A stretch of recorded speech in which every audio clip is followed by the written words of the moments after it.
For education. और ये video जो मेरा है वो लेक्चर नंबर 17 का ही कंटिन्यूएशन है।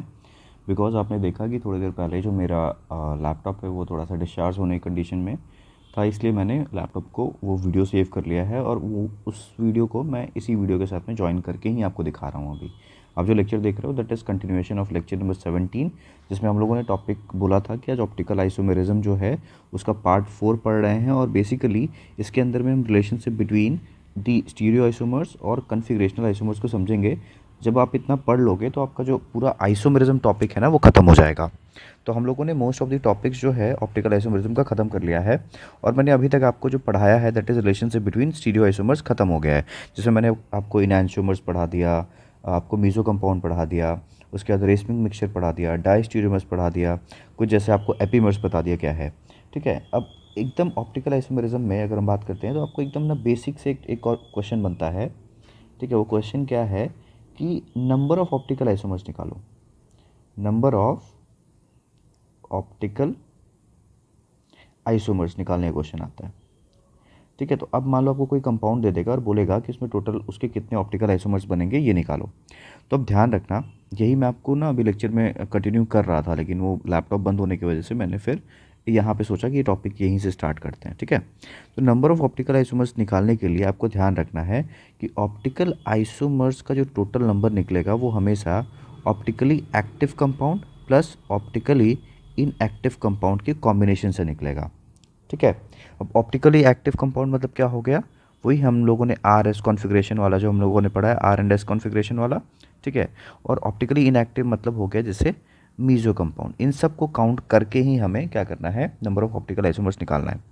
अब मान लीजिए आपको कोई कंपाउंड देता है, उसमें पूछा जाए कि नंबर ऑफ ऑप्टिकल आइसोमर्स निकालिए, तो आपके उसमें अगेन दो कंडीशन है, जैसे हम लोगों ने वहाँ बात किया था ना, क्या बात किया था, सिमेट्रिकल और अनसिमेट्रिकल का।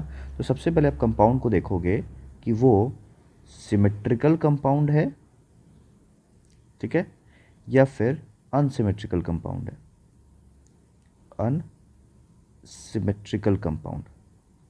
ठीक है, अब सिमेट्रिकल अनसिमेट्रिकल तो देखकर पहचाना जा सकता है। अगर किसी मॉलिक्यूल को आप बीच से इक्वली बांट पा रहे हो दैट इज सिमेट्रिकल, अनसिमेट्रिकल तो नहीं बांट पा रहे हो। तो अब ध्यान देंगे जो अनसिमेट्रिकल, मैं पहले अनसिमेट्रिकल के बारे में बात कर लेता हूँ कि उसमें डिफरेंट केसेस नहीं है ऑड इवन का। देखो अनसिमेट्रिकल जो कंपाउंड होता है उसके लिए आपको मैं बात कर रहा हूँ ऑप्टिकली एक्टिव और फिर ऑप्टिकली इनएक्टिव के बारे में, इनएक्टिव कंपाउंड। तो ऑप्टिकली एक्टिव निकालने का जो फॉर्मूला है अनसिमेट्रिकल में दैट इज सिंपल 2n, और जो ऑप्टिकली इनएक्टिव है वो 0 होता है।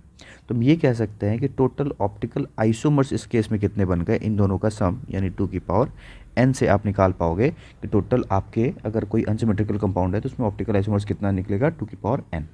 ठीक है, लेकिन अगर कोई कंपाउंड सिमेट्रिकल दिया हुआ है, ठीक है, अगर कोई कंपाउंड सिमेट्रिकल है तो उसमें आपको दो चीज़ें ध्यान देना पड़ेगा कि आपको उसमें n का नंबर इवन मिल रहा है या फिर n का नंबर ऑड मिल रहा है। What is n? n is the number of chiral centre.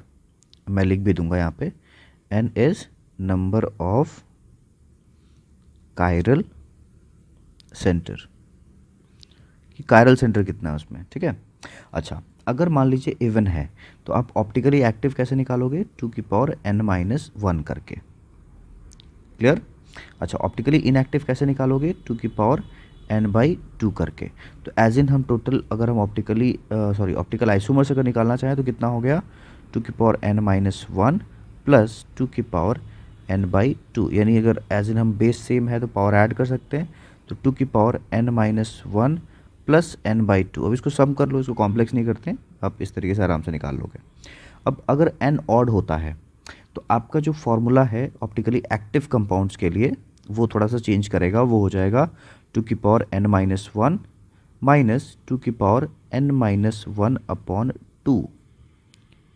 ठीक है, और ऑप्टिकली जो इनएक्टिव है उसका ही फॉर्मूला क्या होगा, 2n-1/2। सो ये इंडिविजुअल लेवल पे हम ऑप्टिकली एक्टिव और ऑप्टिकली इनएक्टिव कंपाउंड्स ऐसे निकालते हैं किसी कंपाउंड के अंदर में। कोई भी कंपाउंड देगा तो उसमें हम ऑप्टिकल आइसोमर्स का नंबर कैसे बताएंगे, इन्हीं ऑप्टिकली एक्टिव और इनएक्टिव को काउंट करके बताएंगे। ठीक है, और आपको ये ध्यान रखना है, मैंने ऊपर बता ही दिया, स्टिल मैं यहाँ लिख देता हूँ, total optical isomers is equal to optically active plus optically inactive, इन दोनों को आप जोड़ दोगे तो हम क्या निकाल सकते हैं, total number of optical isomers. I hope आपको ये फॉर्मूला समझ में आ गया होगा। कई बार आपसे पूछा जाता है कि रेसमिक मिक्सचर कितना बनेगा, ठीक है, तो बहुत सिंपल है, ये भी फॉर्मूला देख लो आप। रेसमिक मिक्सचर, या फिर ऐसे में लिख दूँ नंबर ऑफ, रेसमिक मिक्सचर कितना बनेगा, वो हो जाएगा number of optically active divided by 2। Optically active का ही नंबर क्यों रखा गया है, बिकॉज ऑप्टिकली एक्टिव मतलब RS होना चाहिए ना वो, यानी क्लॉकवाइज या फिर एंटी क्लॉकवाइज रोटेशन, तो ऑप्टिकली एक्टिव ही तो शो करेगा। और एक रेसमिक मिक्सचर में 2 कंपाउंड मिला होता है, इसलिए हमने 2 से डिवाइड कर दी। जब मान लो कि अगर में वो कहीं पे टोटल ऑप्टिकली एक्टिव 4 मिल रहे तो रेसमिक मिक्सचर कितना बनेगा, सिर्फ 2 ही बन पाएगा ना, के लिए हम रेसमिक मिक्सचर मिला के ही तो बनाएंगे। क्लियर। चलिए अब यहाँ पे थोड़ा सा बात कर लेते हैं। कोई कंपाउंड दिया हुआ है, उसमें पूछा जाएगा कि हम ऑप्टिकली एक्टिव कितने हैं, या फिर ऑप्टिकल आइसोमर्स बताओ किसी कंपाउंड के कितने होंगे। एग्जाम्पल बात करते हैं, ध्यान देंगे। एग्जाम्पल, एक कंपाउंड है, जैसे हम लोगों ने लैक्टिक एसिड पढ़ा है, तो CH3 CH COOH और नीचे पे लगा हुआ है OH, ठीक है। अब ये जो कंपाउंड है, सबसे पहले आपको देखना है कि ये जो कंपाउंड है वो आपका सिमेट्रिकल है कि अनसिमेट्रिकल है, ठीक है। क्या आप इस कंपाउंड को आप एकदम बीचों बीच बांट सकते हो, क्या काट सकते हो, तो ये है एक अनसिमेट्रिकल कंपाउंड। ये कैसा है, अनसिमेट्रिकल कंपाउंड है। जब ये अनसिमेट्रिकल कंपाउंड है तो ऑप्टिकली एक्टिव और इनएक्टिव डिपेंड करेगा n, सॉरी 2 की पावर n से निकालेंगे। अब n यहाँ पे कितना है, n is the number of chiral centre, तो यहाँ पे n कितना हो जाएगा, ये कायरल नहीं है, ये भी कायरल नहीं है, कार्बन, तो अल्टीमेटली ये एक कायरल सेंटर हुआ, तो एक ही है, तो n की वैल्यू कितनी हो गई इस केस में, n इज इक्वल टू 1। और अनसिमेट्रिकल के लिए हम ऑप्टिकली एक्टिव निकालेंगे पहले, दैट इज़ 2 की पावर 1 यानी 2, और ऑप्टिकली इनएक्टिव तो सीधा सीधी कितना होता है 0, तो अल्टीमेटली टोटल OI कितना हो गया 2 + 0 यानी 2। सिर्फ कितने ऑप्टिकल आइसोमर्स बनेंगे इसके, 2। पास में आ रहा है, इसके टोटल ऑप्टिकल आइसोमर्स कितने हो गए, 2। तो इस तरीके से हम निकालते हैं। अगर तुमसे सेपरेटली पूछ दिया जाए इस कंपाउंड के मीज़ो कितने बनेंगे, तो मीज़ो तो ऑप्टिकली इनएक्टिव ही होता है ना, इस कंपाउंड के मीज़ो कितने बनेंगे, 0। अगर मैं बोल दूं कि रेसमिक मिक्सचर कितने बनेंगे, रेसमिक मिक्सचर, तो रेसमिक मिक्सचर क्या बोला था, ऑप्टिकली एक्टिव बाई 2, तो ऑप्टिकली एक्टिव इज 2/2 यानी कितना बनेगा 1। तो इस तरीके से आपसे क्वेश्चंस पूछा जा सकता है। क्लियर। चलो तो ये एक हो गया। एक और क्वेश्चन देख लेते हैं, दूसरा एग्जाम्पल। सेकंड एग्जाम्पल है CH3 CH CH CH2 CH3, ठीक है, OH OH। ये सीधा दिख रहा है कि ये भी कैसा है, कौन सी कैटेगरी में आएगा। एग्जाम्पल नंबर 2 जो है that is also unsymmetrical. Unsymmetrical में फॉर्मूला तो अपने को पता है, ऑप्टिकली एक्टिव इज 2 की पावर n और ऑप्टिकली इनएक्टिव इज 0, ठीक है। चलिए तो अब यहाँ पे हम बात करेंगे कि n कितना है। n means number of chiral centres, तो ये कायरल नहीं है, ये एक कायरल सेंटर है, ये एक कायरल सेंटर है, ये कायरल नहीं है, ये कायरल नहीं है, तो अल्टीमेटली कितना हो गया 2 कायरल सेंटर, यानी n की वैल्यू इस केस में कितना है 2 है। तो निकालते हैं, ऑप्टिकली एक्टिव कितना निकलेगा 2 की पावर 2 यानी कितना हो गया 4। ऑप्टिकली इनएक्टिव कितना होगा 0, यानी यही हमारा मीज़ो का नंबर है, यानी मीज़ो कितना हो गया 0, ठीक है। ओके, अब टोटल नंबर ऑफ OI कितना निकलेगा, OI हो जाएगा 4 + 0 यानी कितना हो गया 4। रेसमिक मिक्सचर कितना निकलेगा, ऑप्टिकली एक्टिव बाई 2 यानी 4/2 यानी कितना बनेगा 2। तो इस तरीके से हम किसी कंपाउंड में कितने ऑप्टिकल आइसोमर्स बन सकते हैं, इनको हम बनाते हैं।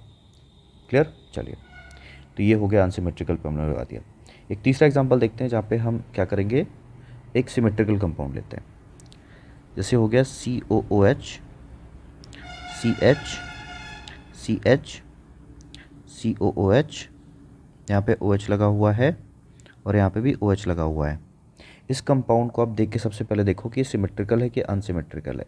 ये जो केस है दैट इज़ सिमेट्रिकल। तो सिमेट्रिकल में हम लोगों ने सीखा है कि आप कायरल सेंटर काउंट करो, ऑड है इवन है ये निकालो। तो पहला कार्बन नहीं है, ये कार्बन है कायरल सेंटर, और ये भी कायरल मतलब कार्बन कायरल सेंटर है। तो इसमें n की वैल्यू कितनी हो रही है, 2। ठीक है, चलिए, तो अब n की वैल्यू 2 है और n is 2, that is even.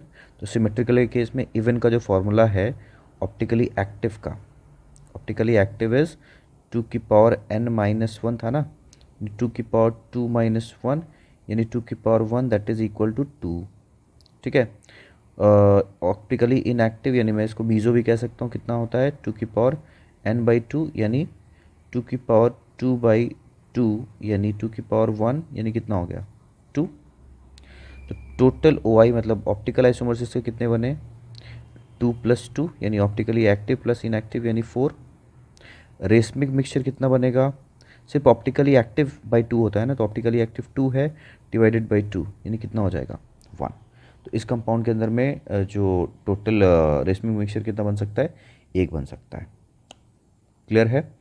चलिए, एक मैं आपको बता देता हूँ जो जनरली आप देखो तो इसमें कन्फ्यूज़न करता है कई जगह। एक छोटा सा टॉपिक आता है दैट इज़ स्यूडो कायरल। ठीक है, स्यूडो कायरल। अब जैसे आपको एग्जांपल देता हूँ स्यूडो कायरल का, जैसे मैं एक कंपाउंड लिख रहा हूँ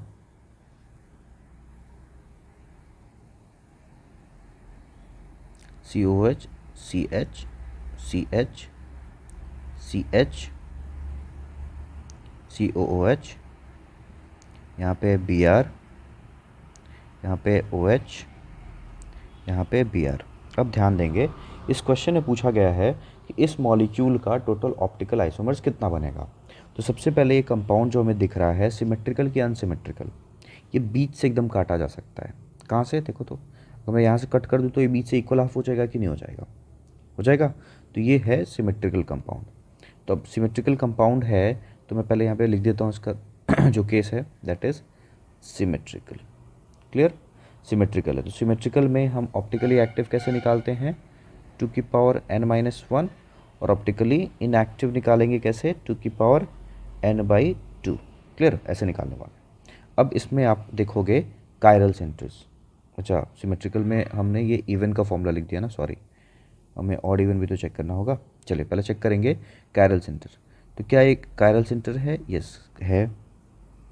यहाँ पे देखेंगे तो ये जो कार्बन है ये वाला, ध्यान देंगे, ये जो कार्बन है इसने एक हाइड्रोजन से बॉन्डिंग किया है ऊपर साइड, नीचे साइड OH पे, OH से बॉन्डिंग किया है। इधर पे देखो ये जो ग्रुप जिसको मैं सर्कल कर रहा हूँ ये, और ये जो ग्रुप है इस कार्बन पे, दोनों क्या है, सेम है ना। तो बोलने का मतलब है इस कार्बन के दोनों बॉन्ड्स यानी ये बॉन्ड और ये बॉन्ड सेम ग्रुप से लगे हुए हैं, जिसकी वजह से ये कार्बन जो जो ये वाला कार्बन है ये तो हमारा कायरल नहीं होना चाहिए। ठीक है, यानी हमारा ये जो है कायरल नहीं है, मतलब हम लोग जो ये कॉन्सेप्ट हमारा कहता है कि कायरल नहीं है। लेकिन अब थोड़ा सा ध्यान देते हैं, पहले देखो ये कायरल सेंटर है, इसमें कोई दिक्कत नहीं है। ये जो केस है ना यहाँ पे ये वाला, this is pseudo chiral, pseudo chiral. अब स्यूडो कायरल कैसे पहचानना है, तो स्यूडो कायरल के लिए वैसे बहुत ज़्यादा कोई कंडीशन नहीं है। स्यूडो कायरल तब बात आपका आता है, पहले तो आपका मॉलिक्यूल जो होता है सिमेट्रिकल होता है। ठीक है, अब स्यूडो कायरल के दोनों side if both ends of carbon is connected to similar group and is also chiral, then that center carbon will be pseudochiral। ठीक है, तो देखो ये कार्बन के साथ में है क्या, ये स्यूडोकायरल क्यों है, क्या कंडीशन है कि देखो, एक अगर मैं इसको देखूं तो इस कार्बन पे एक तो H लगा है ऊपर में और नीचे पे क्या लगा हुआ है, OH लगा हुआ है, तो दो बॉन्ड्स अलग हो गए। अब जो ये वाला ग्रुप और ये वाला जो ग्रुप है ना, ये कायदे से सेम तो है, लेकिन जो सेंटर कार्बन है जिससे ये ग्रुप अटैच्ड है, वो अगल बगल वाला दोनों जो कार्बन है वो क्या है, कायरल है ना। इसीलिए कायरल होने की वजह से, मतलब इस कार्बन की वजह से और इस कार्बन की वजह से जो सेंटर का कार्बन है वो क्या है, एक स्यूडो कायरल कार्बन है। पास में आ रहा है, this is a pseudo chiral carbon. समझ में आया। तो यहाँ पे आपको ये बात समझना है कि जो सेंटर कार्बन है वो स्यूडो कायरल है, इसीलिए ये भी कार्बन हमारा कायरल की तरह काउंट होगा। एन की वैल्यू यहाँ पे कितनी होगी, N will be equal to 3, और उसके अकॉर्डिंग ही हम आंसर करने वाले हैं। एन 3 मीन्स क्या हो गया, ऑड। ऑड के लिए फॉर्मूला लगा लो। ऑड के लिए ऑप्टिकली एक्टिव कैसे निकलता है, ऑप्टिकली एक्टिव हो जाएगा अपने पास में 2n-1 माइनस 2n-1/2, ये पूरा होल 2 है, ठीक है, whole 2।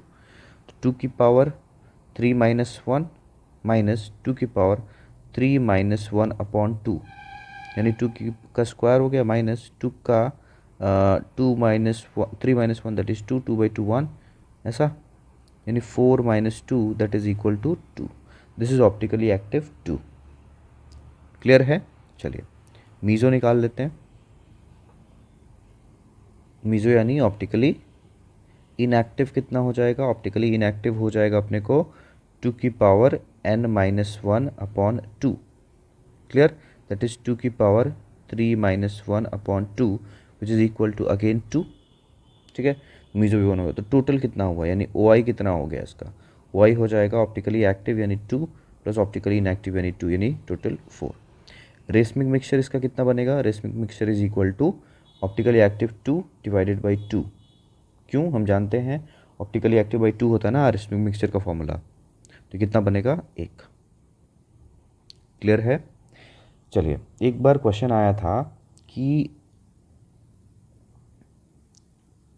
Number of optical isomer of glucose, बताओ ग्लूकोज के कितने ऑप्टिकल आइसोमर्स होंगे। ठीक है, तो मैं ग्लूकोज का स्ट्रक्चर यहाँ बना देता हूँ साइड में, CHO,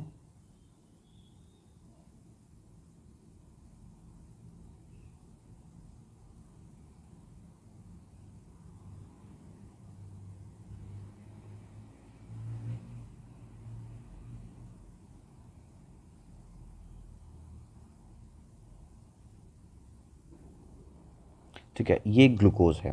तो ग्लूकोज में सबसे पहले ऑप्टिकल आइसोमर्स निकालने का क्या है, कायरल सेंटर पहले काउंट करो, मुझे साफ दिख रहा है कैसा कंपाउंड हो गया, this is unsymmetrical.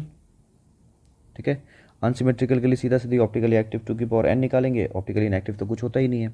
n means chiral centre, again पहला कार्बन कायरल नहीं है, क्योंकि sp2 है, ये कायरल सेंटर होगा, ये कायरल सेंटर होगा, ये कायरल सेंटर होगा ये भी कायरल सेंटर है। तो n की वैल्यू हो गई 4, यानी ऑप्टिकली एक्टिव या बोल लूँ या फिर ऑप्टिकल आइसोमर्स कितना हो जाएगा 2n या 4, यानी कितना हो गया 16। तो ग्लूकोज के टोटल कितने ऑप्टिकल आइसोमर्स बनेंगे, टोटल बनेंगे 16। बात समझ में आया। चलिए थोड़ा सा और बात कर लेते हैं, एक टॉपिक और है छोटा सा, इसी से रिलेटेड है, क्वेश्चन से ही समझा देता हूँ इसको। Find the number of GI, OI and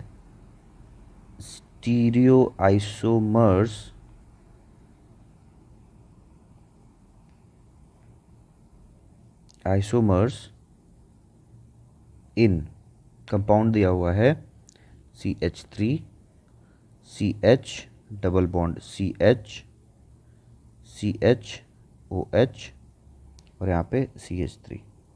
ये एक कंपाउंड है, इसमें पूछा जा रहा है कि आप सेपरेटली मुझे बताइए GI कितना होगा, OI कितना होगा। चलिए तो सबसे पहले मैं GI के बारे में बात करूँगा। तो GI भी निकालने के लिए हमको सिमेट्रिकल अनसिमेट्रिकल देखना पड़ेगा।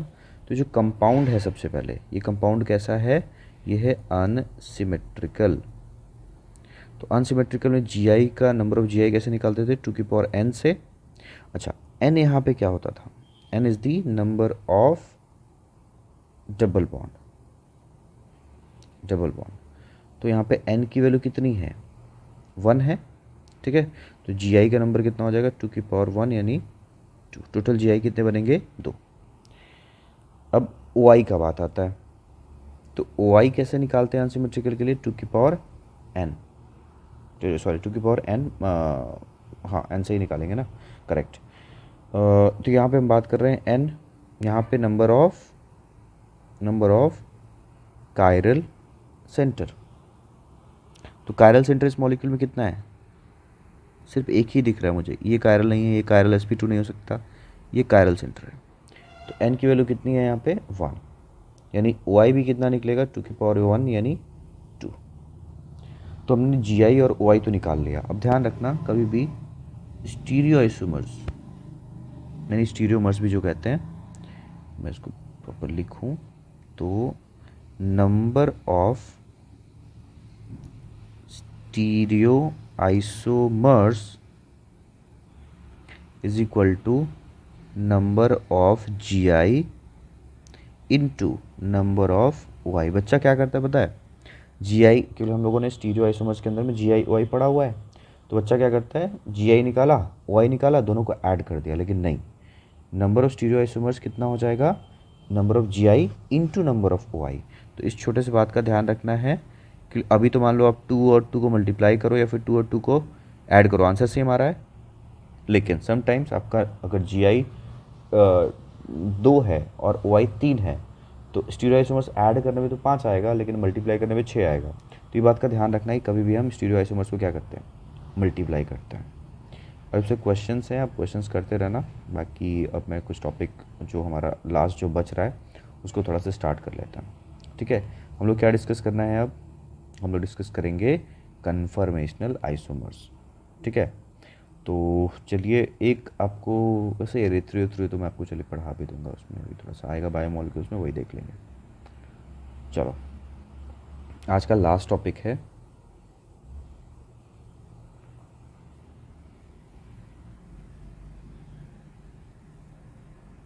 दैट इज कन्फर्मेशनल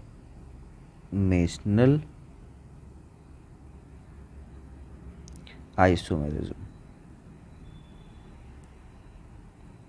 ठीक है, कन्फर्मेशनल आइसोमेरिज्म। तो कन्फर्मेशनल आइसोमेरिज्म का मतलब क्या हुआ, it is a type of stereo isomerism. यहाँ पे भी एटम्स का जो होगा अरेंजमेंट वो क्या होगा, डिफरेंट होगा। ठीक है, तो अब ध्यान देंगे, अब ये कैसे स्टीरियो आइसोमर्स हैं, देखो, such stereo isomers which are form due to rotation. अब रोटेशन क्या, रोटेशन तो ध्यान देना कि इसमें रोटेशन जो होता है, rotation around C C sigma bond होता है, सिंगल बॉन्ड हम जानते हैं ना, सिंगल बॉन्ड के अराउंड क्या होता है, फ्री रोटेशन होता है।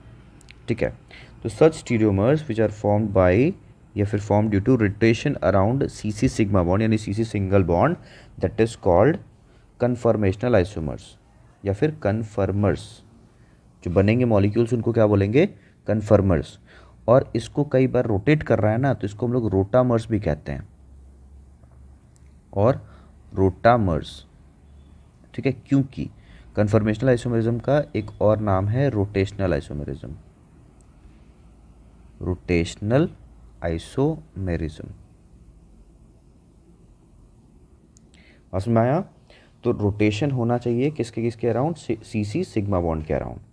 कन्फर्मर्स जो होते हैं, अब जो बन रहे हैं, जैसे मैं आपको पहले समझाता हूँ क्या है। जैसे मान लीजिए मैंने एक मॉलिक्यूल बनाया CH3 सिंगल बॉन्ड CH3, तो इस मॉलिक्यूल को मैं ऐसे बना सकता हूँ क्या, देखो ये फ्रंट कार्बन, ये वाला कार्बन नंबर 1 हो गया, कार्बन नंबर 2 हो गया। तो मैं कार्बन नंबर 1 के बारे में बात कर रहा हूँ, इसके ऊपर में मैंने 3 हाइड्रोजन लगाना है, लगा दिया, ये एक बैक कार्बन बना दिया इस पर। ठीक, बैक कार्बन पे एक है H, एक और H, एक और H। ठीक है, अब ये मैंने बनाया हुआ है एक मॉलिक्यूल, लेकिन मैं इस मॉलिक्यूल का एक और फॉर्म बना सकता हूँ कि नहीं बना सकता हूँ, कैसे, देखो H H H, आगे वाले कार्बन को वैसे ही रखा है, पीछे वाले कार्बन को देखो उसको थोड़ा सा रोटेट कर दिया है, कैसे, पलट दिया, H H और H पोजीशन कर दिया है। अल्टीमेटली अगर आप इसको सामने से देखोगे तो एटम्स को क्या किया गया है, सिग्मा बॉन्ड के अराउंड रोटेट किया गया है, यहाँ से रोटेशन हुआ है। ये जो बॉन्ड है इसको हम लोगों ने क्या कर दिया है, घुमा दिया है। यही बॉन्ड्स के अराउंड क्या हो रहा है, सब चीज़ रोटेट कर रहा है। तो ऐसे जो डिफरेंट डिफरेंट फॉर्म्स बन रहे हैं ना, इन्हीं को हम क्या कहते हैं, कन्फर्मेशनल आइसोमर्स बोलते हैं। सर ये जो कन्वर्जन है इसके लिए एनर्जी कहाँ से आएगा, तो कन्फर्मर्स यानी मॉलिक्यूल ए जो है मॉलिक्यूल बी में कन्वर्ट हो जाता है आराम से। कहाँ से, एट रूम टेम्परेचर, यानी रूम टेम्परेचर में जो हीट है ना, वही हीट इनके लिए बहुत है ताकि वो एक फॉर्म से दूसरे फॉर्म में मतलब कन्वर्ट हो जाए। अब यहाँ पे होता क्या है कि जो मॉलिक्यूल्स नए नए बन रहे हैं वो क्यों बन रहे हैं, आप रोटेट कर रहे हो। तो टोटल अगर मैं आपसे पूछूं कि इन टोटल कितना डिग्री होता है, टोटल डिग्री कितना होता है, 360 डिग्री। तो अगर मैं बोलूं कि आपको एक एक डिग्री का रोटेशन करना है, तो एक एक डिग्री रोटेट करके आप कितने स्ट्रक्चर्स बना पाओगे रोटामर्स, 360। ये तब बनेगा जब हमने एक एक डिग्री का मतलब कन्वर्जन किया है या फिर रोटेशन किया है। अगर मैं बोलूँ 0.001 डिग्री से रोटेशन करो तो बहुत सारे रोटेशनल आइसोमर्स बन सकते हैं। तो इसीलिए हम कहते हैं कि कोई भी मॉलिक्यूल का, ठीक है, कोई भी मॉलिक्यूल का मतलब कह सकते हैं one compound have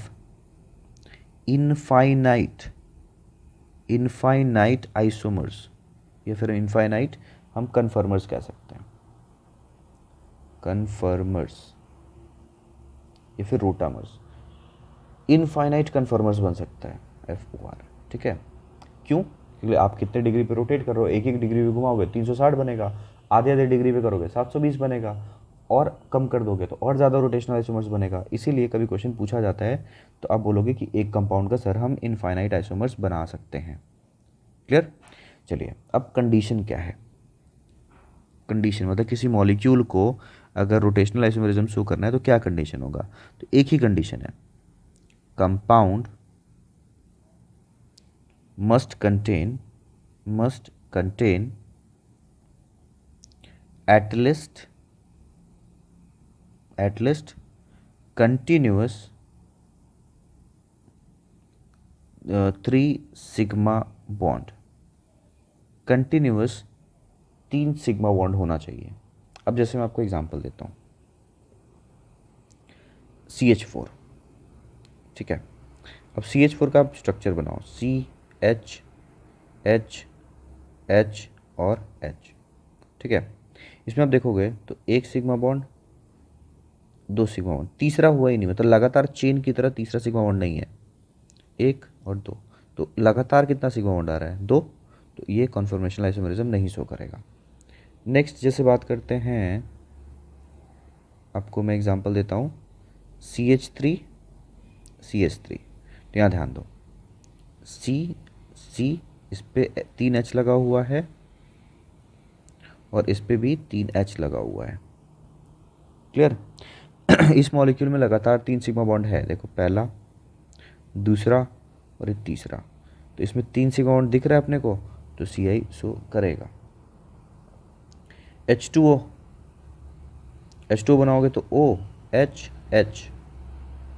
2 he sigma bond हो रहा है लगातार, तो Ci नहीं शो करेगा। H2O2, OH, 1 sigma, 2 sigma, 3 sigma, लगातार 3 सिग्मा बॉन्ड है, यानी Ci शो करेगा। तो मॉलिक्यूल्स में इसी तरीके से चेक करते हैं, आप आराम से चेक करते रहोगे, ठीक है। अब ध्यान दो कि अपने को 2 प्रोजेक्शंस पढ़ना है इसके अंदर में, यानी 2 forms of conformational isomers. Conformational isomers का आपको 2 फॉर्म पढ़ना है, ये 2 प्रोजेक्शंस कह सकते हैं। फर्स्ट आप पढ़ोगे न्यूमैन्स प्रोजेक्शन, ठीक है, ये बेसिकली एक 3D प्रोजेक्शन है। क्लियर, ऑब्वियसली ये 3D है। और दूसरा होता है सॉ हॉर्स प्रोजेक्शन, ये भी एक 3D प्रोजेक्शन है, सॉ हॉर्स, कई बार इसको फॉर्मूला वगैरह भी कहा जाता है, तो आप प्रोजेक्शन भी कहोगे चलेगा, ये भी एक 3D प्रोजेक्शन है। तो कन्फर्मर्स को 3D प्रोजेक्शन अब बनाने के लिए क्या करना पड़ेगा, तो मैं सबसे पहले बात कर रहा हूँ न्यूमैन्स प्रोजेक्शन के बारे में। ठीक है, सबसे पहले हम बात करेंगे न्यूमैन्स प्रोजेक्शन के बारे में। क्लियर?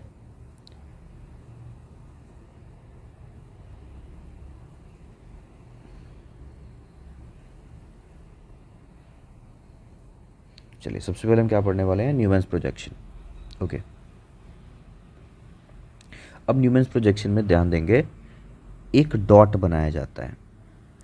डॉट, ये जो डॉट होता है ना, वो रिप्रेजेंट करता है फ्रंट कार्बन को।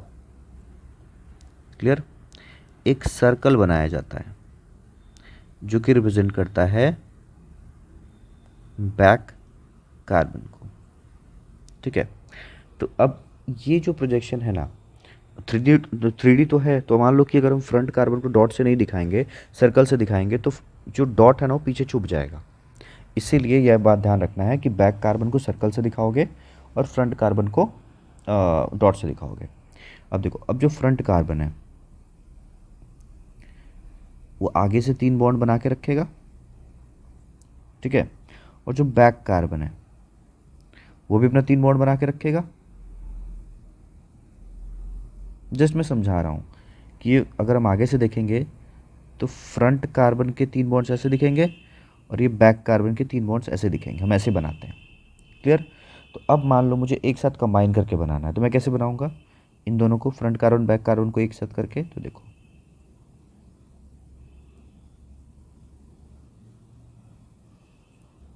फ्रंट कार्बन मैंने कैसे दिखाया है, एक बॉन्ड यहाँ, एक बॉन्ड यहाँ, एक बॉन्ड यहाँ, ऐसा। और बैक कार्बन कैसे दिखाया है, एक बॉन्ड यहाँ पे, एक बॉन्ड यहाँ पे और एक बॉन्ड यहाँ पे, ऐसे दिखाया है ना। तो ये रिप्रेजेंटेशन है बॉन्ड्स का। और इसी को, इस तरीके के प्रेजेंटेशन को या फिर रिप्रेजेंटेशन को क्या कहा जाता है, न्यूमैन्स प्रोजेक्शन कहते हैं। आई होप आपको समझ में आया होगा। ठीक है, अब यहीं पे मैं आपको एक और बता देता हूँ, that is saw horse projection. फिर हम दोनों प्रोजेक्शंस को अलग अलग पढ़ लेंगे। सेकंड है, second number, that is saw horse projection. ये है साइड व्यू। दोनों 3D में है, लेकिन वो फ्रंट व्यू था। जो न्यूमैन्स प्रोजेक्शन है ये है हमारा फ्रंट व्यू, सामने से देखेंगे तो। और ये जो है that is side view. Clear?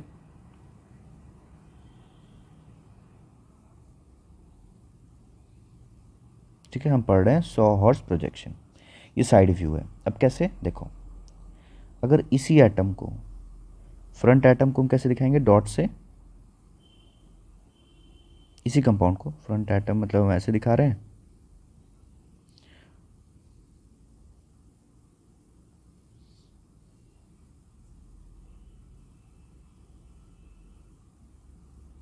ये हो गया, ये फ्रंट कार्बन है, ये बैक कार्बन है। एक दूसरा फॉर्म में, मतलब ये बोलने का, इस तरीके का प्रोजेक्शन अगर आपको कहीं पे दिख रहा है तो इसको हम लोग सॉ हॉर्स प्रोजेक्शन के अंदर में बोलते हैं। This is our saw horse projection.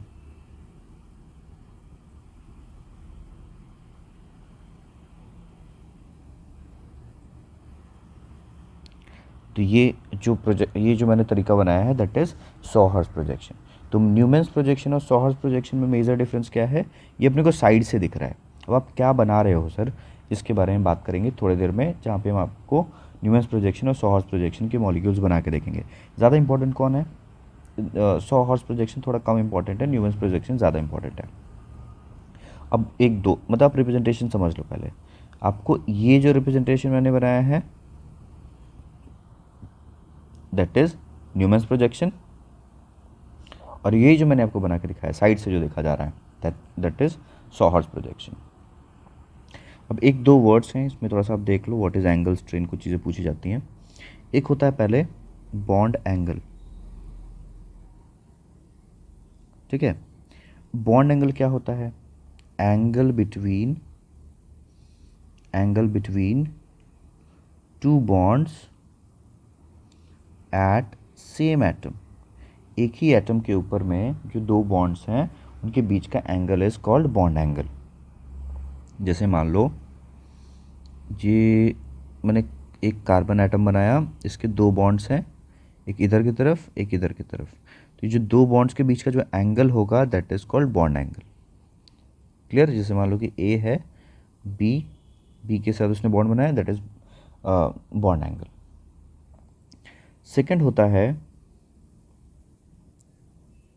Die हेड्रल angle. Dihedral angle का मतलब क्या हुआ? Angle between two bonds eight adjacent atom. Same atom के दो बॉन्ड्स नहीं, एडजेसेंट एटम के दो बॉन्ड्स के बीच का एंगल। एग्जाम्पल के तौर पे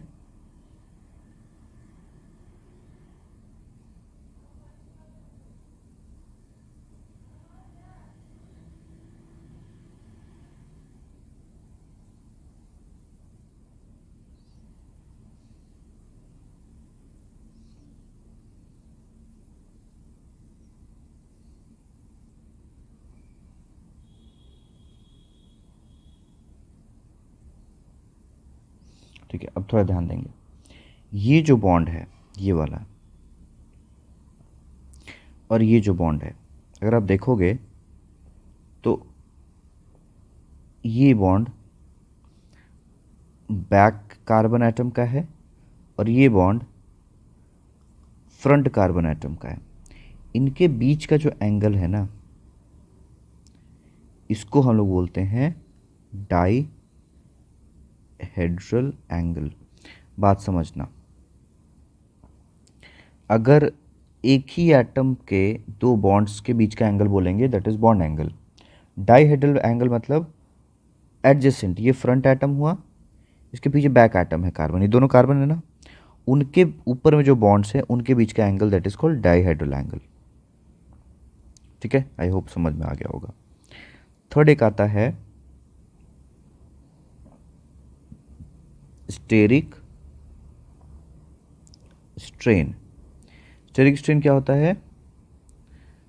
स्ट्रेन बिटवीन टू एटम्स, जो दो एटम्स है उनके बीच में जो रिपल्शन लगता है that is called steric strain.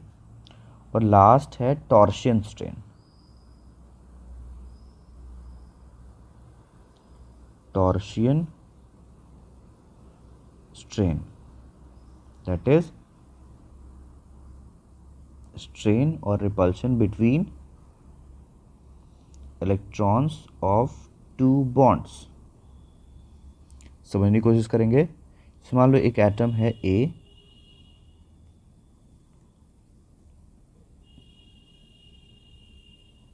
इसने बी के साथ में एक यहाँ बॉन्ड बना रखा है, इधर सी के साथ में एक बॉन्ड बना रखा है, तो इनके बीच में जो रिपल्शन होगा एटम्स एटम्स के बीच में that is called steric strain. और ये देखो बॉन्ड्स में दो इलेक्ट्रॉन यहाँ पे हैं और दो इलेक्ट्रॉन यहाँ पे, इनके बीच में जो रिपल्शन होगा यहाँ पे, इसको हम लोग बोलेंगे टॉर्शियन स्ट्रेन। तो आपको समझ में आ गया होगा, मैंने चार चीज़ें डिस्कस करी, पहले बॉन्ड एंगल, फिर डाइहेड्रल एंगल, फिर स्टेरिक स्ट्रेन, फिर टॉर्शन स्ट्रेन। क्लियर?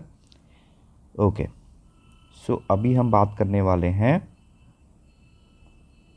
नेक्स्ट, जो हम लोग बात करेंगे कि मॉलिक्यूल्स में, जैसे मैं आपको एक मॉलिक्यूल बनाता हूँ उस पर हम बात करेंगे कि उसका जो न्यूएंस प्रोजेक्शन है कैसे बनेगा। एग्जाम्पल है C H H X C H H Y. इसका हम लोग बनाएंगे कन्फर्मर्स। अब बात आता है सर आपने तो बोला इनफाइनाइट बन जाएगा, तो इनफाइनाइट कब बनेगा? जब आप डिग्री बहुत छोटा छोटा छोटा डिग्री बनाने लग जाओगे, जिसको हम डिग्री को सोच भी नहीं सकते वैसा, तो क्या हो जाएगा? इनफाइनाइट कन्फर्मर्स बनेगा। लेकिन अपने कन्फर्मर्स कितना भी बनाना है? एट एवरी 60 डिग्री, हम 60 डिग्री पे घुमा के बनाएंगे। अब सोचो टोटल एंगल है 360 डिग्री का, उसको आप 60 डिग्री घुमा के रोटेशन करोगे तो टोटल कितने कन्फर्मर्स बनेंगे? 6 कन्फर्मर्स बनेंगे।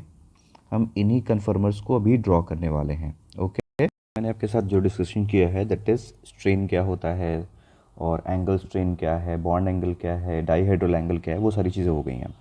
अब मैंने जैसे आपको बोला कि हम इस मॉलिक्यूल के लिए कन्फर्मर्स बनाएंगे, तो मैंने आपको ये चीज़ बताया है कि कन्फर्मर्स इनफाइनाइट हो सकते हैं किसी मॉलिक्यूल का, लेकिन अपने सिलेबस में हमें 60 डिग्री का एंगल पे रोटेशन कराना है। अब सोचिए टोटल एंगल है 360 का है, उसमें आप 60 का रोटेशन कराओगे तो अल्टीमेटली आप कितने कन्फर्मर्स बना पाओगे? 6 कन्फर्मर्स। तो ये मैं एक एग्जांपल में ले रहा हूँ कि हम इस मॉलिक्यूल के जितने कन्फर्मर्स पॉसिबल हैं वो बनाने वाले हैं, ठीक है।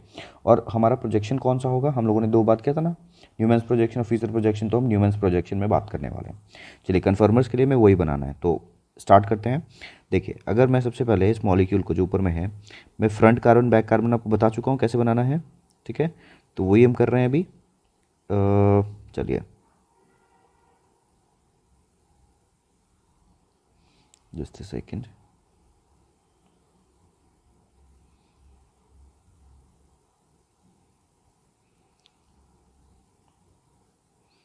ध्यान देंगे।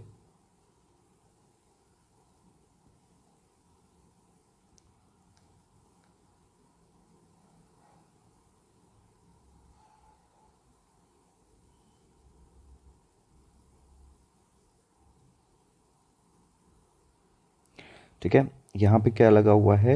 इसके ऊपर में देखिए फ्रंट कार्बन है ये, और ये मेरा बैक कार्बन होगा। तो फ्रंट कार्बन पे एक लगा हुआ है X, एक लगा हुआ है H, और लगा हुआ है H, करेक्ट। बैक कार्बन पे क्या लगा हुआ है? एक Y, इधर लगा हुआ है H, और ये लगा हुआ है H। आप देखोगे तो फ्रंट कार्बन और बैक कार्बन इसी तरीके से एटम्स को लेके अरेंज्ड है, ठीक है। अब मान लीजिए मैं 60 डिग्री का रोटेशन करता हूँ। कितना? 60 डिग्री का रोटेशन। जब 60 डिग्री का रोटेशन करेंगे तो जो नया स्ट्रक्चर बनेगा कुछ ऐसा बनेगा। जो फ्रंट कार्बन है उसको हम वैसे ही रखते हैं, बैक कार्बन को रोटेट करेंगे, ठीक है। ये है X जैसे था, ये है H जैसे था, यहाँ पे भी H। लेकिन ये जो रोटेशन होगा, मतलब जो बॉन्ड का पोजीशन होगा, वो कुछ ऐसा हो जाएगा। यहाँ पे हो गया इस बार Y यहाँ पे जा चुका है, ये है H, ये है H। कितना डिग्री का रोटेशन हमने किया? ये 60 डिग्री रोटेट होके यहाँ पे पहुँचा है। क्लियर? चलिए, नेक्स्ट हम 60 डिग्री मूव करेंगे, तो अगला स्ट्रक्चर कैसा बनेगा?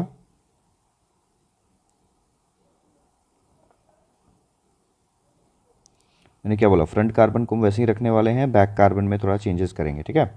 मतलब उसको हम रोटेट करेंगे। X वहीं पे है, H। अब देखिए, जो नया पोजीशन हुआ होगा रोटेट करने के बाद, वो कुछ ऐसे ही हो जाएगा।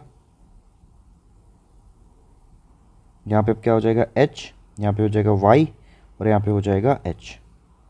नेक्स्ट अगेन हम 60 डिग्री रोटेट कर रहे हैं, तो अगला स्ट्रक्चर कैसा होगा?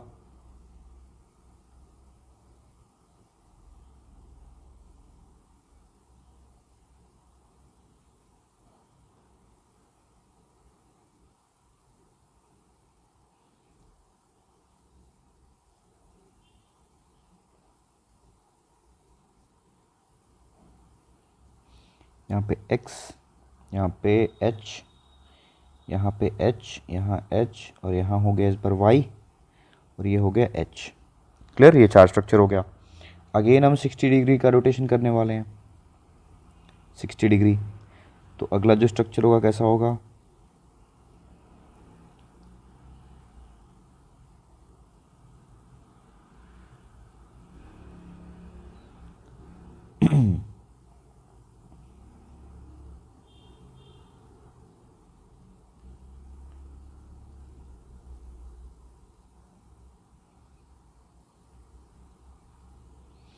कि X वैसा ही है, H है यहाँ पे, ये H है, इस बार Y का पोजीशन यहाँ हो गया, ठीक है। ये H हो गया, ये H हो गया। एक बार और रोटेट करेंगे 60 डिग्री से, कि टोटल कितने स्ट्रक्चर बनेंगे? 6 ना। तो हम 5 स्ट्रक्चर बना चुके हैं, ये छठा है, ये लास्ट स्ट्रक्चर है। क्योंकि उसके बाद अगर रोटेशन करोगे तो स्ट्रक्चर वापस में क्या करेगा? रिपीट कर जाएगा। अभी आप देख भी पाओगे।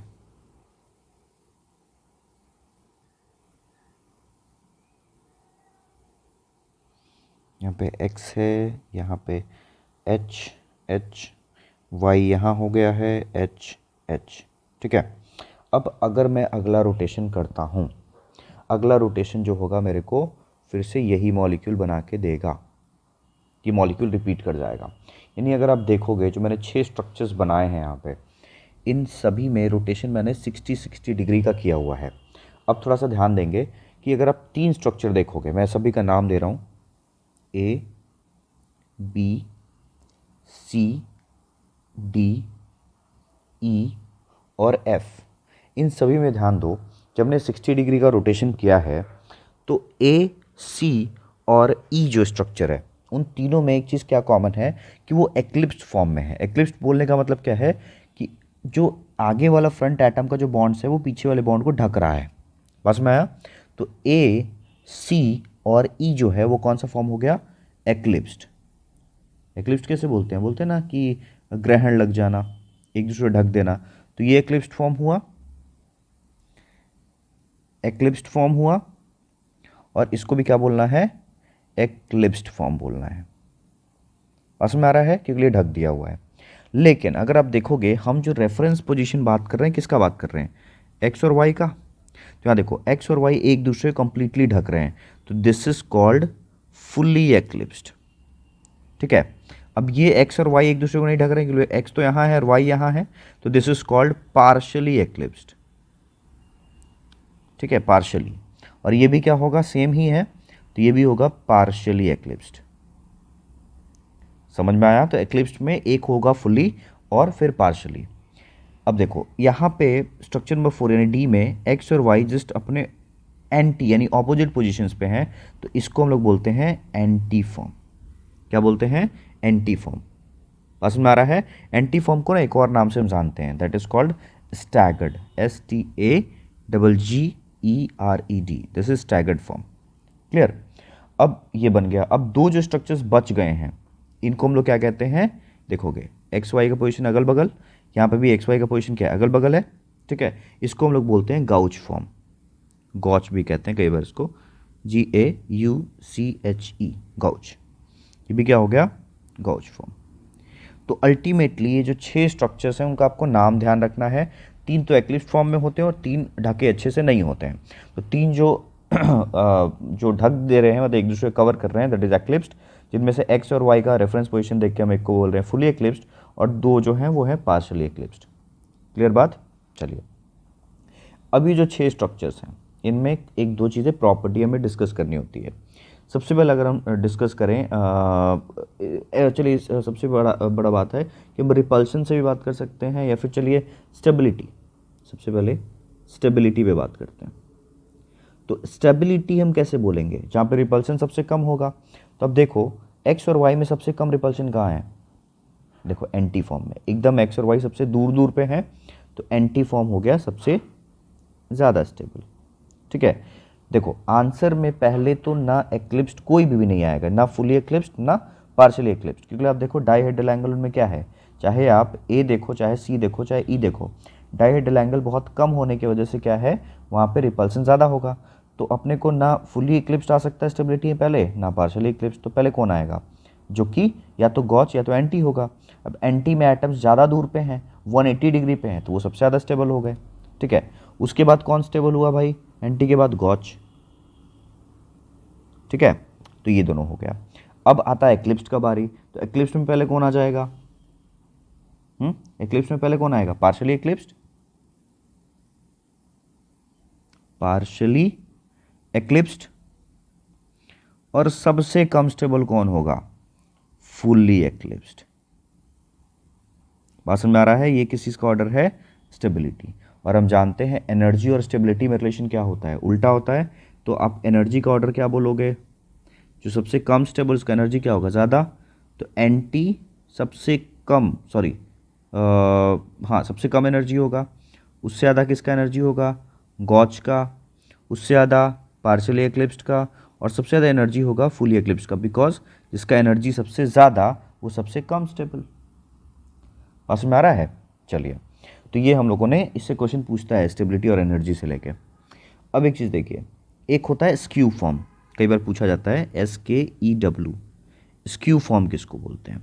ठीक है, स्क्यू के लिए हम लोगों ने स्टैगर्ड पढ़ लिया, एंटी पढ़ लिया, गाउच फॉर्म पढ़ लिया, फुली एक्लिप्स, पार्शियल एक्लिप्स पढ़ लिया। स्क्यू फॉर्म किसको बोलते हैं?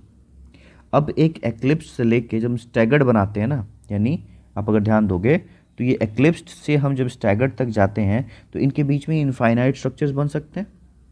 उन्हीं इनफाइनाइट कन्फर्मर्स को क्या बोलते हैं? स्क्यू कहते हैं, स्क्यू फॉर्म्स कहते हैं। ठीक है, तो स्क्यू मतलब क्या हुआ? There are infinite conformers between eclipsed and antiform which are known as skew form। बस में आ रहा है, which are known as skew form. तो उसी तरीके से अगर मान लीजिए मैं x और y को CH3 बोल दूं, ठीक है, मतलब x और y को if x is equal to CH3 और y को भी हम क्या कर दें? CH3, तो जो हमारा मॉलिक्यूल बनेगा क्या बन जाएगा? इथेन। तो मैं चलिए आपको होमवर्क दे रहा हूँ, आपको इस मॉलिक्यूल में यानी इथेन CH3, CH2, CH2 और CH3 इस मॉलिक्यूल का वो कन्फर्मर बनाना है। थोड़ा सा हिंट के लिए मैं बता देता हूँ, ये आपका फ्रंट कार्बन बना लेना, ये आपको बैक कार्बन बना लेना। फ्रंट कार्बन पे देखो 2 हाइड्रोजन एक CH3 मॉलिक्यूल होगा, उस तरीके से इस पे भी 2 हाइड्रोजन एक CH3 मॉलिक्यूल होगा। इसको ये X हो गया, ये Y हो गया। तो आप इसके स्ट्रक्चर्स बनाओ, ठीक है, और देखो तो उसमें कितने स्ट्रक्चर्स पॉसिबल हो रहे हैं। क्या 4 स्ट्रक्चर्स बन रहे हैं जो हम लोगों ने पढ़ा, या फिर सिर्फ 2 ही स्ट्रक्चर बनेंगे? ये आप करके मुझे कमेंट करके बताओगे। बहुत ईजी है, एकदम सिंपल है। बात समझ में आया? चलिए, तो वैसे करके आप ये है ब्यूटेन, जिसका सॉरी इथेन नहीं ना, मैंने गलती लिख दिया, इथेन नहीं, इट इज़ 4 कार्बन है ना, this is butane not ethane. ठीक है, इस ब्यूटेन के लिए बनाना है। चलिए, मुझे लगता है आप ये बना पाओगे। अगर स्टिल अगर आपको दिक्कत होता है आप मुझसे पूछो। चलिए, अब ये तो हम लोगों ने एक ऑर्डर पढ़ा, ये जो इम्पोर्टेंट ऑर्डर है, लेकिन समटाइम्स क्या होता है, इफ़ अट्रैक्टिव फोर्स, ये ध्यान देना है इसलिए अलग कलर से भी लिख रहा हूँ उसको, if attractive force is present between X and Y. वो अट्रैक्टिव फोर्स कैसे हो सकता है? मान ली कहीं पे एच बॉन्डिंग हो गया, ठीक है, तो लिख ही देता हूँ, if attractive force is present between X and why like H bond और इलेक्ट्रोस्टैटिक बॉन्ड, इलेक्ट्रोस्टैटिक बॉन्ड मतलब कोई ना कोई एक्स्ट्रा बॉन्ड अगर आ गया, एच बॉन्ड आ जाता है या फिर इलेक्ट्रोस्टैटिक बॉन्ड हो जाता है, तो उस टाइम पे आपको ध्यान रखना स्टेबिलिटी में थोड़ा सा चेंज होगा। स्टेबिलिटी का ऑर्डर जो हो जाएगा उसमें आप बोलोगे कि गॉच जो है वो ज़्यादा स्टेबल हो जाएगा किससे? एंटी से। ठीक है, गॉच और एंटी में क्या डिफरेंस है भाई? देखो, गॉच हम चलो आपको ऊपर बना ही रखा है, वहीं पे दिखा देता हूँ। देखो, अगर गॉच और एंटी में हम कंपेयर करें तो ये रहा गॉच फॉर्म जिसमें एक्स और वाई यहाँ पे 60 डिग्री पे है, और एंटी में ये, तो इसमें दूरी था तो हम बोले थे स्टेबल। लेकिन अगर ये एक्स और वाई पास पास होंगे गॉच में, तो अगर ये एच बॉन्डिंग ऐसे कर लेते हैं तो इनकी स्टेबिलिटी क्या हो जाएगी? बढ़ जाएगी। बात समझ में आ रहा है? तो उस टाइम पे अगर एच बॉन्डिंग अगर आपको दिख रहा है तो वहाँ पे बोलोगे उनकी स्टेबिलिटी क्या है? ज़्यादा है। जैसे मैं आपको एक मॉलिक्यूल बना ही देता हूँ, जैसे मैं गॉच बना देता हूँ और एंटी बना देता हूँ, वहीं पे आप समझ पाओगे इसको।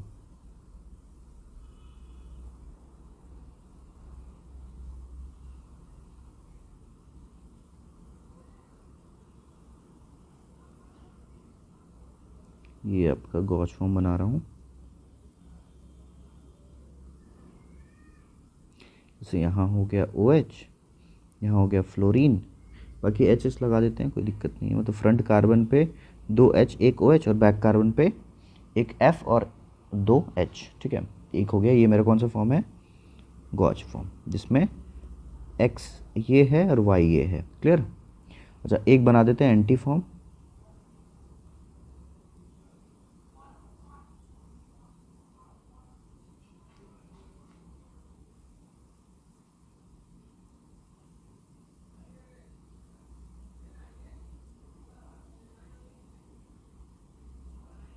एंटी फॉर्म के लिए ये कुछ ऐसा हो जाएगा,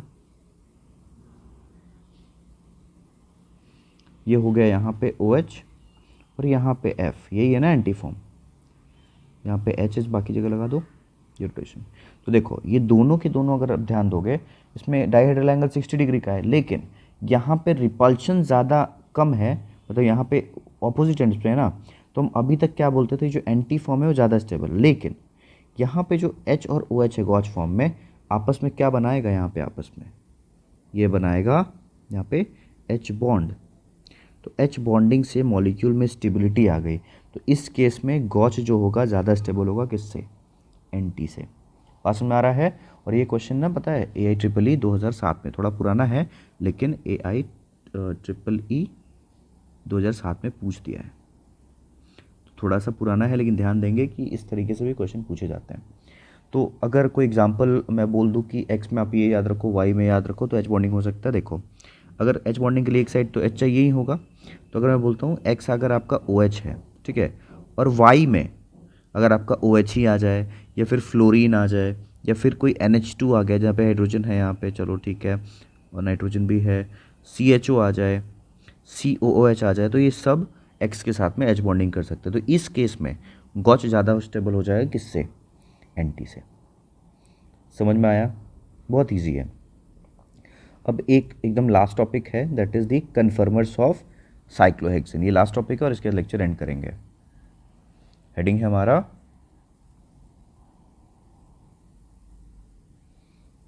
कन्फर्मर्स ऑफ साइक्लोहेक्सेन। अब एक छोटा सा बात आता है, सर आपने सीधा सीधी कन्फर्मर्स पढ़ाना स्टार्ट किया, हम लोग सीख गए, बेस भी सीख गए कैसे बनाना है, लेकिन साइक्लिक कंपाउंड में यानी साइक्लो एल्केन के अंदर में सीधा साइक्लोहेक्सेन क्यों? समझ में आ रहा है? तो देखो कन्फर्मर्स बनाने के लिए ना एंगल के अंदर में थोड़ा रिपल्शन क्या होना चाहिए, कम होना चाहिए। अब कन्फर्मर्स के लिए देखो सीधा सीधी बात, अगर साइक्लोप्रोपेन बोलते हो, ठीक है, तो ये कन्फर्मर बनाएगा ही नहीं, ठीक है, क्यों, एंगुलर स्ट्रेन ज़्यादा है। साइक्लोब्यूटेन, यहाँ पे देखो मैं लिख भी देता हूँ, यहाँ 60 डिग्री का बॉन्ड एंगल होता है, यहाँ पे होता है 90 डिग्री का। साइक्लोब्यूटेन जो है वो 90 डिग्री, तो ये भी कन्फर्मर नहीं बनाएगा, एंगल स्ट्रेन ज़्यादा हो रहा है, मतलब रिपल्सन ज़्यादा है। अब साइक्लोपेंटेन बात करते हैं, 5 कार्बन है, यहाँ पे बॉन्ड एंगल होगा कितना हो जाएगा, टोटल बनाएंगे हम इसमें 72 यानी 108 डिग्री हो जाएगा, ठीक है, 108 डिग्री ये भी नहीं करेगा। बस इतना ही है कि ध्यान रखना ये तीनों अपने कन्फर्मर्स नहीं बनाते हैं because due to high angular strain. अब एंगुलर स्ट्रेन ज़्यादा है तो साइक्लोहेक्सेन तो बनाएगा, ठीक है। अब साइक्लोहेक्सेन में बॉन्ड एंगल आप देखोगे, साइक्लोहेक्सेन कैसे बनाते हैं हम, यही है ना, इसमें जो बॉन्ड एंगल होता है ये कितने का होता है, 120 डिग्री। बस में आ रहा है, ये साइक्लोहेक्सेन है, साइक्लोहेक्सेन। और ये साइक्लोहेक्सेन जो है वो अपने को जो कन्फर्मर्स है वो बनाएगा। पास में आ रहा है, या हम कहते हैं कि इसमें कोई एंगल स्ट्रेन नहीं है। क्लियर। अब इससे क्वेश्चन क्या पूछा जाता है, साइक्लोहेक्सेन के कन्फर्मर्स कैसे बनाएंगे। तो अब जो मैं लिख रहा हूँ ना, एकदम आपको याद रखना है, एग्जामिनेशन में जैसे बोल रहा हूँ वैसे ही होगा। तो साइक्लोहेक्सेन के कितने कन्फर्मर्स बनेंगे, टोटल 4 कन्फर्मर्स बनते हैं साइक्लोहेक्सेन के। पास में आया, टोटल 4 कन्फर्मर्स। अब वो कौन कौन से हैं देखेंगे।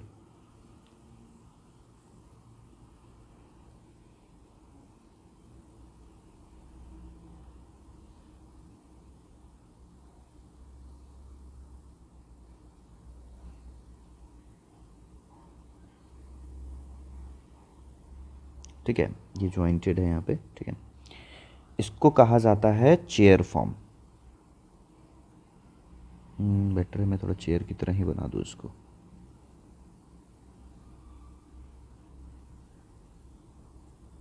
ठीक है, ये कनेक्टेड है, ये देखिए, this is called chair form. ये एक कन्फर्म होगा, अगर कार्बन काउंट करोगे तो 1 2 3 4 5 6 कार्बन दिख रहे हैं। ये साइक्लोहेक्सेन का एक कन्फर्मर है। एक बनता है ट्विस्टेड बोट। ट्विस्टेड बोर्ड कैसे बनाएंगे, देखो एक यहाँ रहा लाइन, एक लाइन यहाँ पे बना रहे हैं, ठीक है।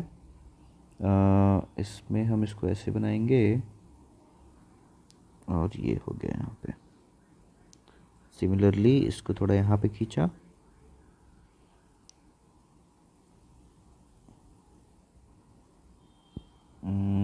शायद मैंने थोड़ा ठीक नहीं बनाया है, वेट। ट्विस्टेड बोर्ड जो है कुछ स्लैंटिंग पोजीशन पे बना रहा है,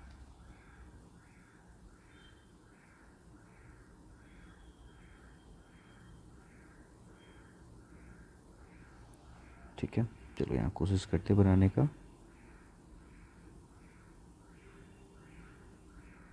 ठीक है। सिमिलरली यहाँ पे ये कुछ ऐसा है और ये कुछ ऐसा है। अब यार ध्यान देना, बच्चों को लगता है कि ये जो सेंटर पोजीशन है ना, यहाँ कार्बन नहीं, ये ना यहाँ पे कोई कार्बन नहीं है, कुछ भी अटैचमेंट नहीं है, ये बस ऊपर से क्रॉस कर रहा है। कार्बन कहाँ कहाँ है, एक ये रहा, एक ये रहा, एक ये है, 3 इधर, 4, 5 और ये 6, मतलब फोल्डेड फॉर्म में है। This is called twisted boat, ठीक है। नेक्स्ट आता है boat form, it is very easy.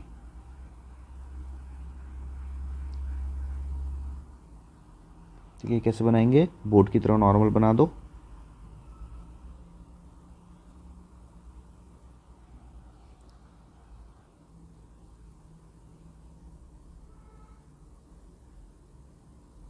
This is boat form.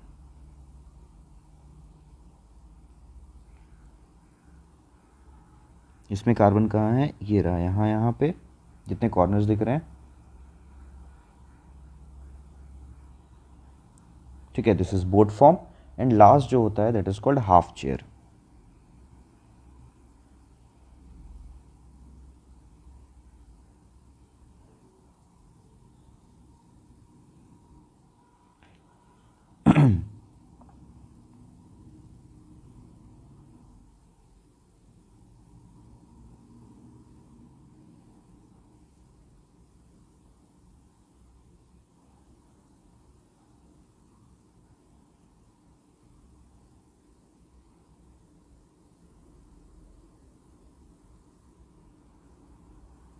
This is half chair.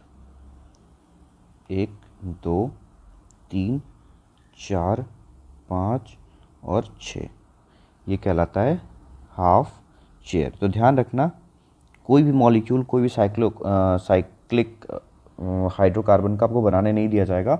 Cyclohexane is important. ये 4 फॉर्म है, चेयर, ट्विस्टेड बोट, बोट और हाफ चेयर। ये 4 ही कन्फर्मर्स है cyclohexane के, ठीक है।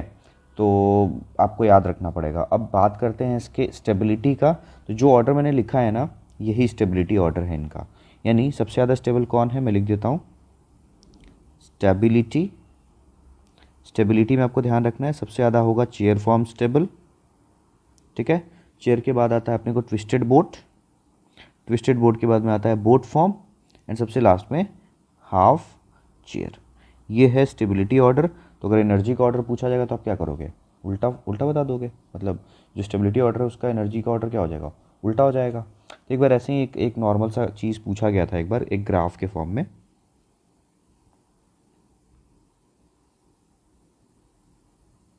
ठीक है, अब जैसे था कि एक ग्राफ ऐसे ना उन्होंने प्लॉट कर दिया था, ठीक है। अब इसमें क्या किया गया, ये पोजीशंस मार्क कर दिए गए, first, second, third and fourth position. ये ग्राफ था एनर्जी का, ठीक है। अभी इधर पे अपना कुछ भी फॉर्म हो, चाहे प्रोग्रेस ऑफ रिएक्शन है या फिर कुछ भी चीज़ें हैं, एनर्जी का मेनली ग्राफ है। तो देखो ना, यहाँ पे एनर्जी सबसे कम है, तो सबसे कम एनर्जी किसका होगा, जिसका सबसे ज़्यादा स्टेबिलिटी होगा। तो कौन हुआ फिर, चेयर फॉर्म। मतलब 1 नंबर कौन हो गया, चेयर फॉर्म हुआ, ठीक। 2 नंबर का एनर्जी बढ़ गया है, 3 नंबर का एनर्जी उससे कम है पहले, तो 3 का एनर्जी, तो 3 चेयर के बाद कौन आता है, ट्विस्टेड बोट। तो ट्विस्टेड बोट कौन है, 3 नंबर पे है। फिर 2 नंबर की एनर्जी थोड़ा ज़्यादा है, तो 2 नंबर पे कौन आएगा, boat, BO, boat is 2 and last fourth number पे कौन जाएगा, सबसे लास्ट में कौन है, हाफ चेयर इज़ एट 4। तो ये एनर्जी के बेसिस पे हम लोगों ने कर दिया, तो एनर्जी इसका कम, वो सबसे ज़्यादा स्टेबल, तो उस हिसाब से ये टॉपिक कवर होता है। तो क्लास मैंने अभी आपको ऑप्टिकल आइसोमेरिज्म का जो मैंने आपको बोला था, हम लोगों ने टोटल 4 लेक्चर कवर किया। ये थोड़ा सा स्प्लिट में मुझे करना पड़ गया क्योंकि थोड़ा सा लैपटॉप इशू था, लेकिन स्टिल हम लोगों ने अपने जो पोर्शंस हम लोगों ने स्टार्ट किया था, जब मैंने आपको पढ़ाना स्टार्ट किया जीआई, फिर मैंने ओआई पढ़ाया, फिर ये लास्ट लेक्चर हम कन्फर्मेशनल आइसोमर्स के ऊपर में ख़त्म कर रहे हैं। यानी अभी तक मैंने आपको जो आइसोमेरिज्म पढ़ा दिया है, इसके अलावा आपको कुछ नहीं पढ़ना है, कंप्लीट आइसोमेरिज्म आपका लेक्चर कंप्लीट हो जाता है। अब मैं आपको इसका प्रैक्टिस सेशन भी कराने वाला हूँ कल वाले लेक्चर में, और मैं आपको प्रैक्टिस सीट दे रहा हूँ टेलीग्राम चैनल के ऊपर में, आप जाइए वहाँ पे इसी नाम से, आप इसी लेक्चर के नाम से आप ढूंढोगे ऑप्टिकल आइसोमेरिज्म, तो वहाँ पे आपको ऑप्टिकल आइसोमेरिज्म प्रैक्टिस सीट मिल जाएगा। वहाँ क्वेश्चन अटैम्प्ट कीजिए, अगर कोई दिक्कत होता है आप हमसे या तो कमेंट सेक्शन में, या तो टेलीग्राम चैनल के अंदर में, या फिर हमारे व्हाट्सएप, आप इस पर मैसेज कर सकते हो, दैट इज़ 8384017672। ठीक है, ये हमारा व्हाट्सएप नंबर है, यहाँ पे आपको रिस्पांस मिल जाएगा। सो गाइस, आई होप आपको आज का लेक्चर क्लियर है। अगर कोई भी डाउट है तो आप हमसे पूछिए, और आपको अगर लेक्चर अच्छा लगा है तो अपने फ्रेंड्स के साथ में ज़रूर शेयर कीजिएगा, और हमारे वीडियोज़ को लाइक कीजिए, शेयर कीजिए, ये हमारे लिए भी थोड़ा सा बेनिफिट पहुँचाता है। सो गाइस, चलिए मिलते हैं नेक्स्ट लेक्चर में, बाय बाय।